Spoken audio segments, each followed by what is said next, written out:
मैं आपके साथ आपकी हिंदी की अध्यापिका शशि चौधरी। तो बच्चों, आज हम जानेंगे संज्ञा के बारे में।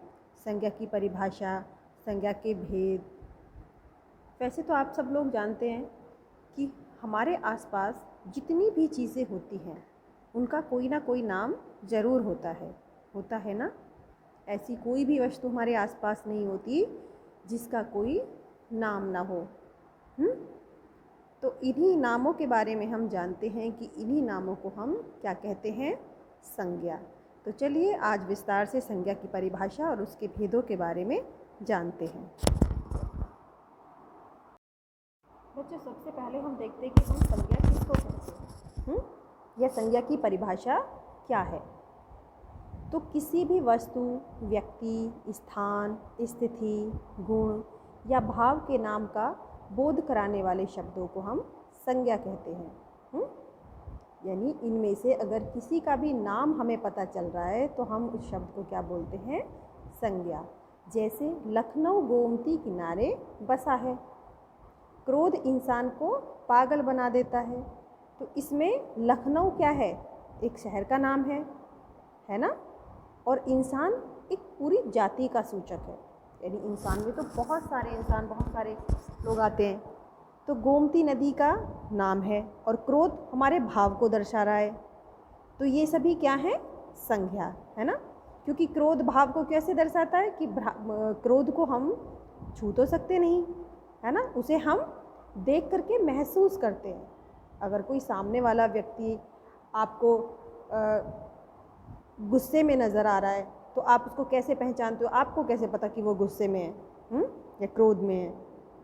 तो आप उसके चेहरे को देखकर, उसके हाव भावों को देखकर ही तो पता करते हैं ना कि वो गुस्से में है या बहुत खुश है, या वो कैसा है, छोटा है, बड़ा है, जब क्या उसकी उम्र है। ये सारी चीज़ें आप कैसे अंदाज़ा लगाते हो, उसको देख करके, उसको महसूस करके, है ना।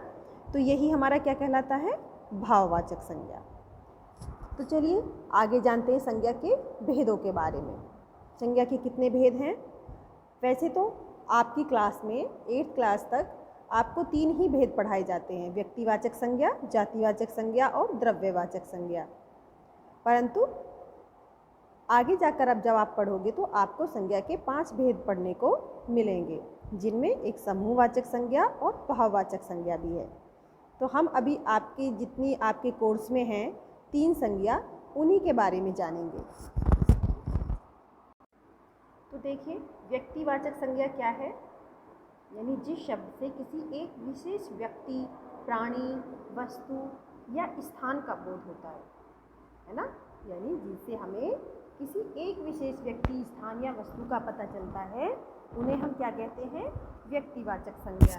जैसे अशोक, तुलसीदास, आगरा, ये जो हमारे शब्द हैं ये क्या है, हमारे व्यक्तिवाचक संज्ञा। या जैसे मनुष्यों के नाम, हम प्रियंका, मुकेश, कैलाश, प्रशांत, निशांत, जितने भी ये नाम हैं। या प्राणियों के नाम, जैसे कामधेनु किसका नाम है, गाय का। ऐरावत किसको बोलते हैं, हाथी को बोलते हैं। वस्तुओं के नाम में जैसे मिर्च है ना, ये मिर्च मसाले का नाम, और गांडीव धनुष का नाम है। या स्थानों के नाम जैसे पटना, भोपाल, लखनऊ, दिल्ली, हरियाणा। तो ये सारे हमारे क्या हैं, ये सारे हमारे आते हैं व्यक्तिवाचक संज्ञा में। अब हम देखते हैं जातिवाचक संज्ञा क्या है। तो जातिवाचक संज्ञा क्या है, यानी जिस शब्द का संबंध किसी पूरी जाति से हो, या जो शब्द किसी प्राणी, वस्तु या स्थान की पूरी जाति का बोध कराए, तो उसको हम क्या कहते हैं, जातिवाचक संज्ञा। इसके उदाहरण क्या हैं, जैसे मनुष्य, नदी, पहाड़, नगर, राज्य, देश, है ना।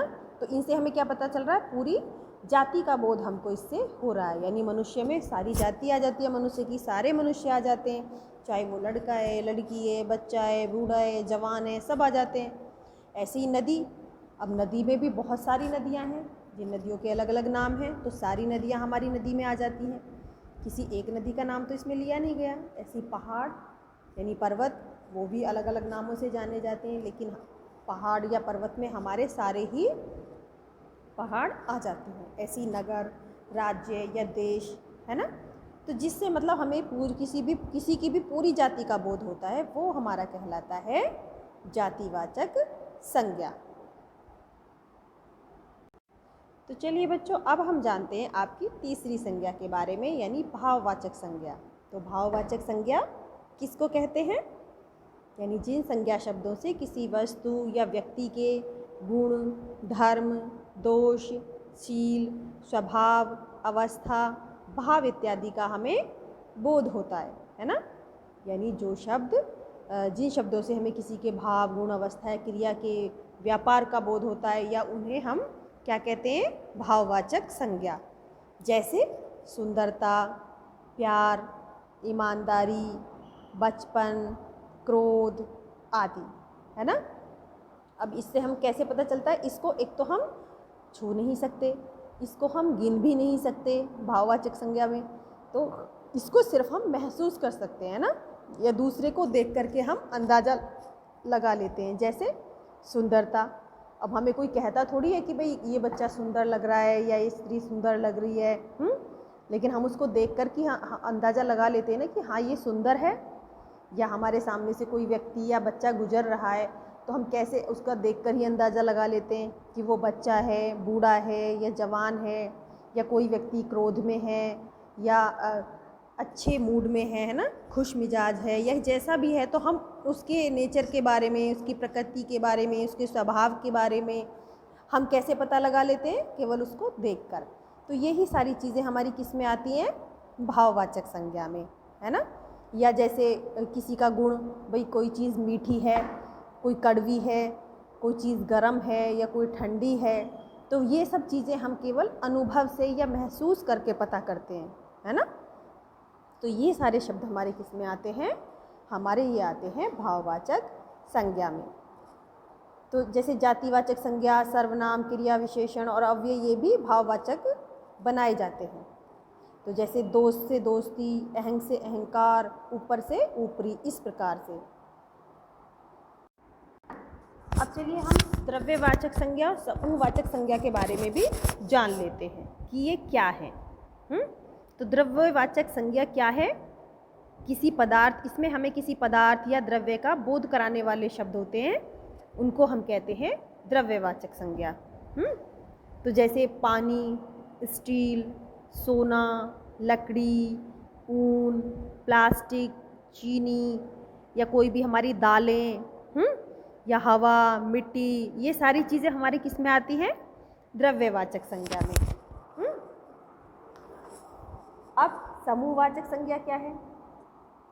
जिससे समूह का बोध हो, है ना, यानी पूरा समुदाय कोई, है ना, जिस संज्ञा शब्द से किसी पूरे समुदाय का या समूह का बोध होता है, उसे हम क्या कहते हैं? समूहवाचक संज्ञा। अब इसमें हमारे क्या आते हैं? जैसे हमारा पूरा परिवार, या कोई कहीं पे बहुत ज़्यादा भीड़ इकट्ठा है, या गिरोह, झुंड, सेना, कक्षा, दल, पार्टी, है ना, ये सारे शब्द हमारे किस में आ जाते हैं?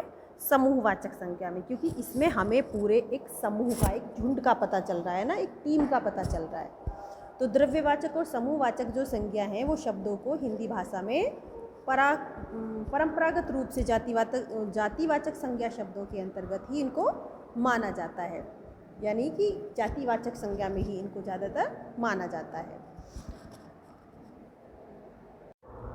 तो बच्चों, आज हमने जाना संज्ञा के बारे में, संज्ञा की परिभाषा, भेद, उनके प्रकार।